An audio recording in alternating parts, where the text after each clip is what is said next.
பாட்டி சொல்றாங்க அபி கல்யாணம் நடக்கும். யாரு தப்பு செஞ்சாங்களோ அவங்களே கல்யாணம் பண்ணிப்பாங்க. அபி சொல்றாங்க, என்ன சொல்றீங்க பாட்டி?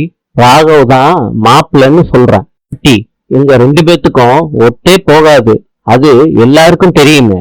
அபி, உன் கல்யாணம் நின்னு போனதுக்கு அவனும் தானே காரணம். சுந்தரி சொல்றாங்க, இதெல்லாம் கேட்க காதே எனக்கு கூசுது. ராகவ் எங்க, இவ எங்க? ராகவ் சொல்றாரு, பாட்டி, இவ யாரு என்னன்னு தெரியாம அவசரப்பட்டு எந்த முடிவும் எடுக்காதீங்க. சொல்றாங்க அவங்க அப்பா கிட்ட, ராகவ என்னால கல்யாணம் பண்ணிக்க நிச்சயமா முடியாது. உங்க அப்பா சொல்றாங்க, இந்த கல்யாணம் நின்னுச்சுன்னா எனக்கு சாகுறது தவிர வேற வழி இல்லைன்னு அபி கிட்ட சொல்றாங்க. அபி தயக்கத்தோட நிக்கிறாங்க.